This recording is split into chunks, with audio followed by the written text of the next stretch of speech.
to the second half hour of the Hebrew Nation Morning Show. In the first hour, we have Dr. Eli Lizorkin-Eyzenberg, who wrote the book, The Jewish Gospel of John. And Dr. Eliyahu, would you tell us where people can get a copy of your book? Well, Amazon.com is the best place to get it. It's also the cheapest way to get it. So it's priced in such a way that you simply can't refuse to buy it. Amazon.com, and be sure to type in the Jewish Gospel of John, and it will come up. Okay, and now we were going to go to the question about why it is important for people to understand the Jewishness, not only of the Gospel of John, but also of the other Gospels as well. Yeah. Okay, so what your question is? What is your question exactly? Why is it important for people to understand? I think it's mainly important to understand it because it brings you to the original meaning. Really, in the end, this is what both you and I, are so concerned about. We would like to know when the Gospels were first written, when Paul wrote his letters to the nations of the world. What did he mean by that? What did they mean by that? Today, if we read it 2,000 years later and we take our reference points, our terms, I already talked about synagogues. We all think synagogue is just a Jewish institution. Well, we will interpret ancient texts one way. But if we realize that they're coming from this Israelite stream, one of the many Israelite streams of the first century, our interpretation will be so much richer, really. Okay. And so when we were on the break, you were talking about that today's Judaism is not like the Judaism of Bible times. Can you elaborate on that a little bit? Well, I'm hesitating a little bit because each time I begin to explain this, people think I'm dropping a bomb on them. But that's okay. I think people like it when I do that. So let me just say something that will sound completely nonsensical first, and I realize it, so I'm warning you. And that is, there was no Judaism in the Bible, in the Hebrew Bible. The best way to look at what was there in the Hebrew Bible is the ancient faith of Israel. I think this is the best way to call it. What is known as Judaism, the ideological and religious package developed and led by Judeans, those are the ones that are actually referred to in the Gospel of John as Iudaioi. You can hear it, Iudaioi in Greek, or Judeans. This doesn't really become a category of its own until about 3rd, 4th century. This is roughly, 100 years before that is when Christianity becomes Christianity. There was also no Christianity in the New Testament. Right. So it's the end of the 2nd century that people begin to say, you know what? It's not a package deal like it used to be. Let's just define a religion as a religion. It will be from now on a separate category. But people back then didn't think this way. Everything was a package deal. It was a language, a land, people. You couldn't separate it. You didn't back then convert. You couldn't convert, for example, to Judaism. You converted to the Jewish people. This is how it was.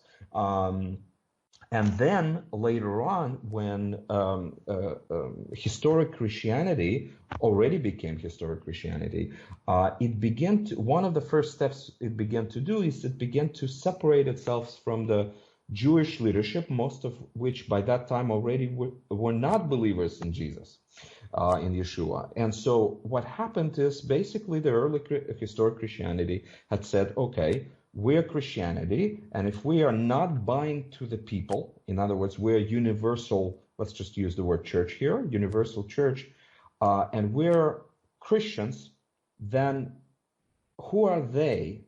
Who are the Jews? So in other words, if you look at a lot of scholarly works today, especially one of my personal friends and mentors, Professor Daniel Boyarin at UC Berkeley, who's a rabbinical scholar and a scholar of early Christianity, he is convinced that historic Christianity, meaning not the New Testament Jesus following movement, but later development, had actually invented Judaism by defining themselves as a separate religion and then needing to define the Jews as a religion. We're obviously not here right now. Leave a message, and we'll get it to the appropriate party. Okay. Well, I was trying to call Valerie. I'm sorry. I was trying to call Valerie. I thought she would pick up the phone. Anyway.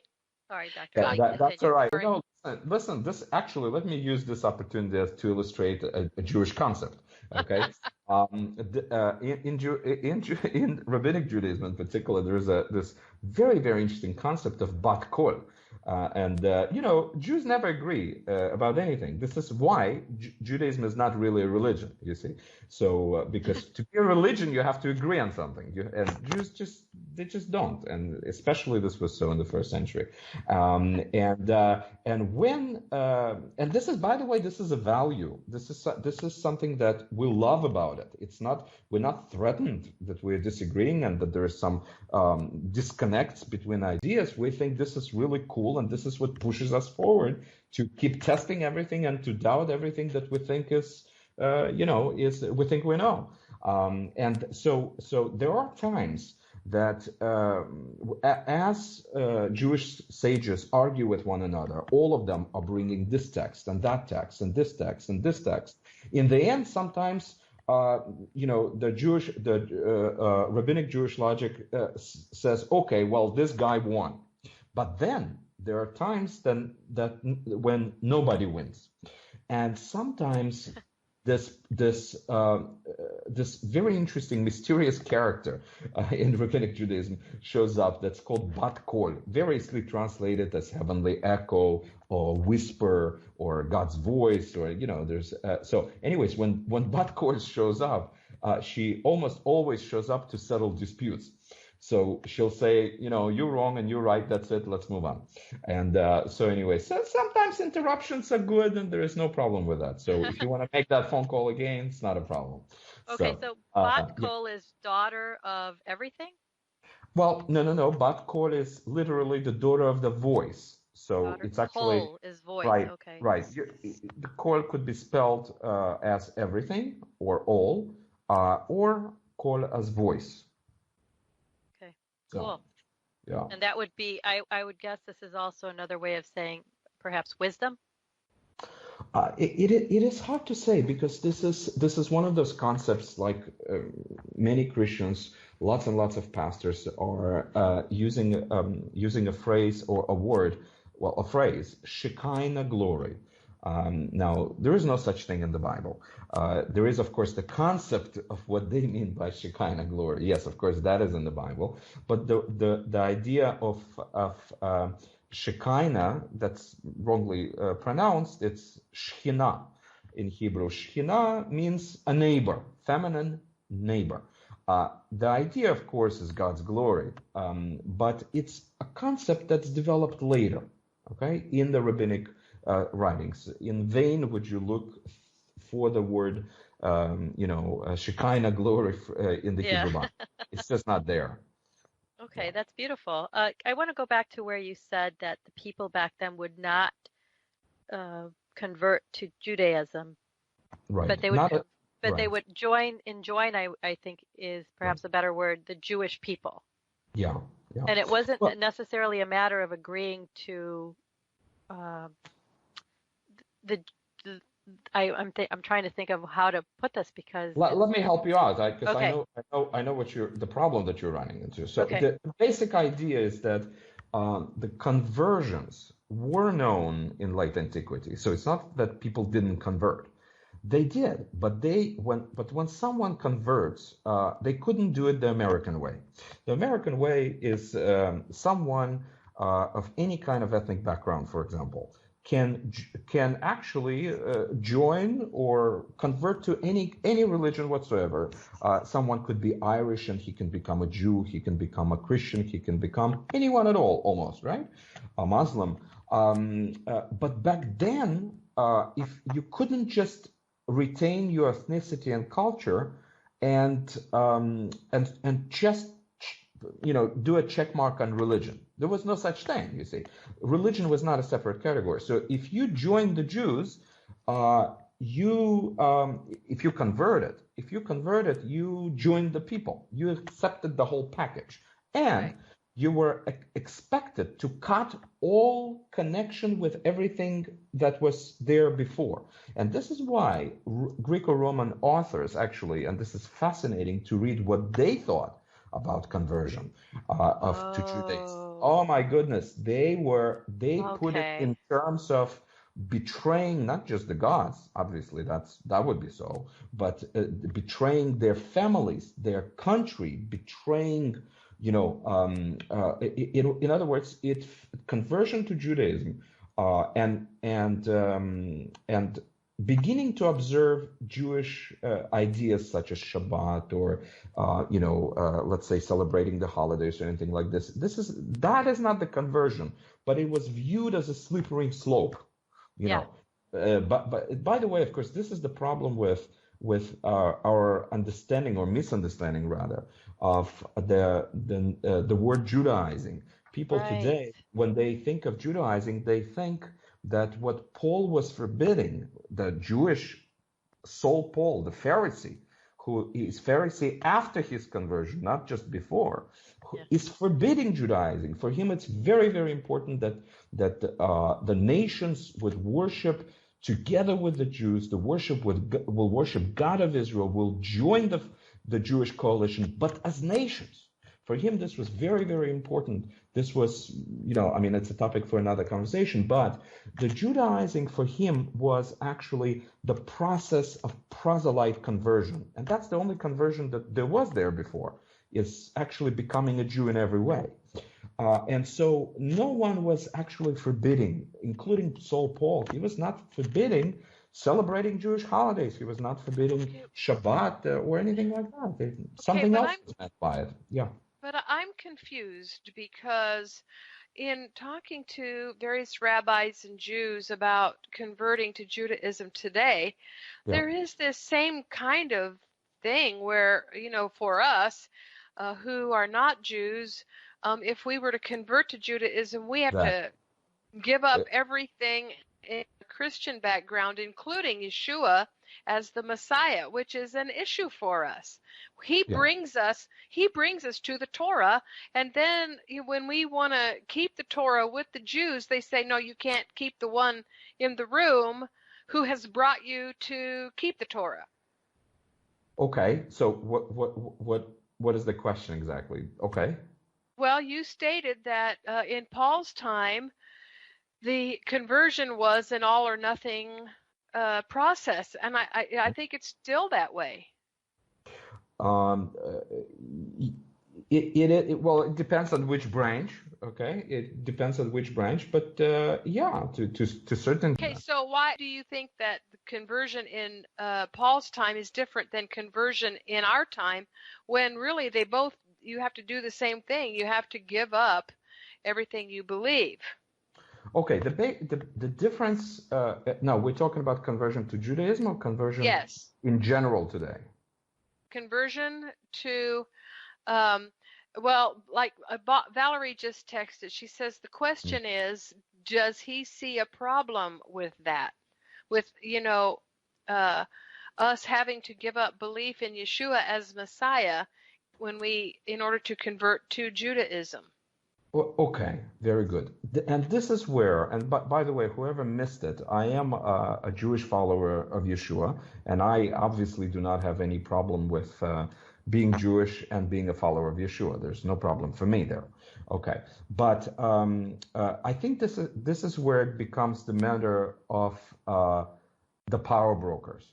The power brokers are the ones that are defining who is part of the group and who is not part of the group. So if today you're talking about converting to rabbinic Judaism, of course you absolutely cannot hold on to Jesus.